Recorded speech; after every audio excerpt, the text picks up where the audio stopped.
ya está aquí con nosotros la doctora Claudia Pallares, como siempre su columna aquí en Radio Fantástica.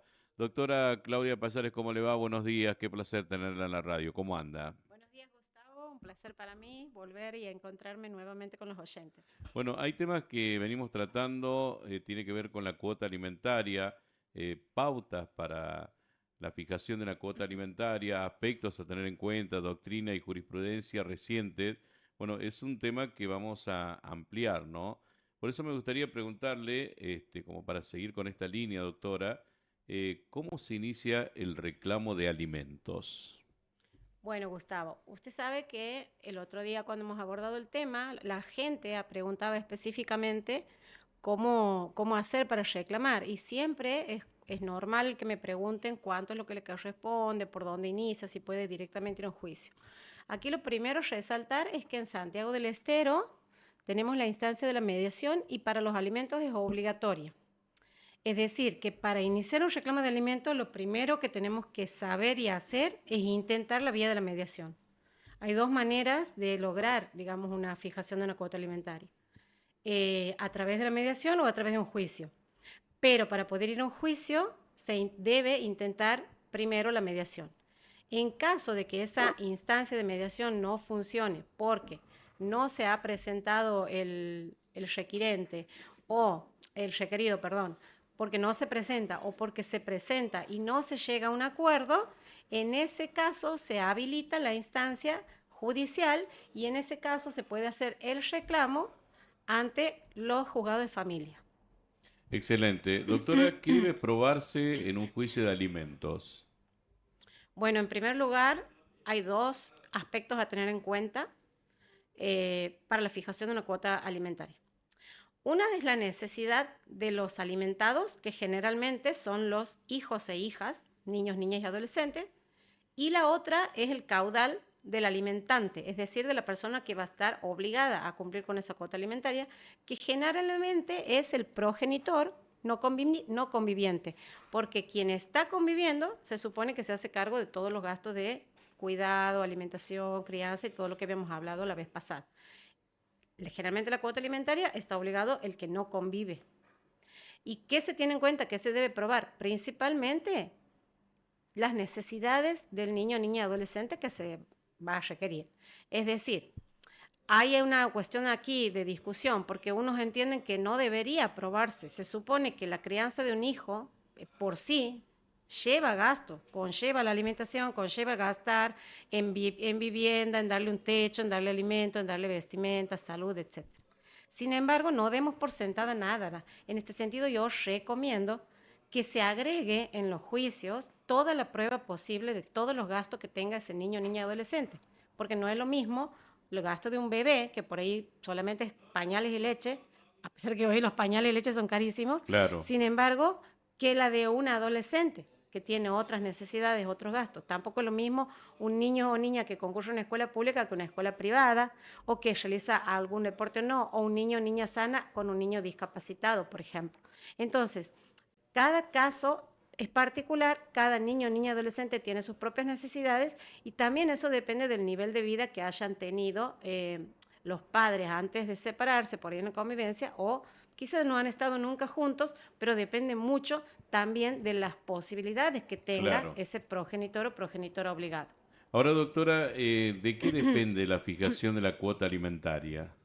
Justamente depende de esto, depende de del caudal, nosotros decimos caudal, en realidad podríamos decirlo para que en términos más sencillos, de los ingresos que tenga quien Claro. va a cumplir con la cuota. No me gusta hablar del padre porque pareciera que solamente los padres incumplen, aunque la mayoría de las veces son los padres los que incumplen y son las madres las que quedan al cargo de los hijos. Bueno, pero vamos a hablar de progenitor incumpliente. En ese caso, ¿qué se debe tener en cuenta? El caudal que tiene, es decir, las posibilidades económicas que tiene y eso también depende de los ingresos probables y que se puedan acreditar. No es lo mismo una persona que trabaje en relación de dependencia, que tiene un sueldo, que una persona que no trabaje en relación de dependencia, pero que tenga ingresos de manera independiente. Ahí, Gustavo, hay que hacer una aclaración. O sea, lamentablemente nuestro país se caracteriza por el empleo informal. Entonces, muchas veces es muy difícil para las mujeres madres probar los ingresos del progenitor que no cumple. Claro, ahora doctora, el otro día usted dijo que se tenía en cuenta el cuidado. ¿Cómo se establece el valor del Mm. cuidado? Bueno, el otro día he mencionado, en el Código Civil está establecido que que el cuidado tiene un valor económico y debe tenerse en cuenta al momento de la fijación de una cuota alimentaria. ¿Cómo se establece el valor del cuidado? Básicamente, hoy tenemos un índice, que es un índice que se llama el índice de crianza, que es tenido en cuenta, que se lo publica mensualmente, y que tiene en cuenta los valores del trabajo, del servicio, digamos, del cuidado, y lo cuantifican por horas. No hay manera de establecer un valor de cuidado. Yo siempre digo que el tiempo es oro y que la persona, progenitora o progenitora que se dedica a la crianza, sabe lo que insume en tiempo. Pero muchas veces también es fácil, digamos, es difícil la prueba, pero se puede probar que cuando vos dedicas determinadas horas al cuidado, pierdes la posibilidad de trabajar, de tener un ingreso. Entonces, esos factores se tienen en cuenta, más otros factores como los índices de el empleo de servicios en casas de familia, el empleo del cuidado, de asistencia de personas, son tenidos en cuenta para la fijación de un valor del cuidado. Bien, bueno, usted mencionó el índice de crianza, ¿no? Si se lo toma en cuenta a la hora de fijar una cuota. ¿Cómo es esto? Bueno, el índice de crianza es un índice reciente, así Mm. como existe el índice de pobreza, el índice, bueno, se establece usted sabe, el salario mínimo vital y móvil o el Sí, valor de una canasta básica de alimentos. Bueno, el índice de crianza es un índice que lo publica el INDEC y que considera tanto los valores de bienes y servicios que implica la crianza de un hijo, como el valor del cuidado. Esa es la gran novedad que trae el índice de crianza. Y el índice de crianza se lo puede conocer en la página oficial del INDEC. Hay un Insta también del INDEC que uno lo puede, digamos, consultar claro. mensualmente, que se va actualizando en base a los costos de vida que implica la crianza de un hijo. Y sí, han sido muchas las provincias y muchos los fallos que lo han tomado al índice de crianza como un índice tal cual, como Claro. un valor a considerar al momento de la fijación de una cuota. Doctora, ¿y cómo puedo saber cuánto me corresponde por hijo? ¿Hay un valor en pesos o puede establecerse en porcentaje? Eso depende también de las características de, vuelvo, aunque suene reiterativo, porque quiero dejar claro, depende de las necesidades de los hijos y depende de las posibilidades del alimentante.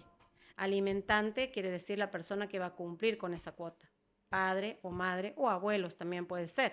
Entonces, se tiene en cuenta y se trata de buscar un equilibrio entre las necesidades de los alimentados y las posibilidades de los alimentantes. Si ese alimentante tiene un sueldo, vuelvo a reiterar, es más fácil, si se quiere, establecerlo en porcentaje. Entonces, establecer en porcentaje, al momento en que le aumentan el sueldo, el porcentaje se actualiza de por sí.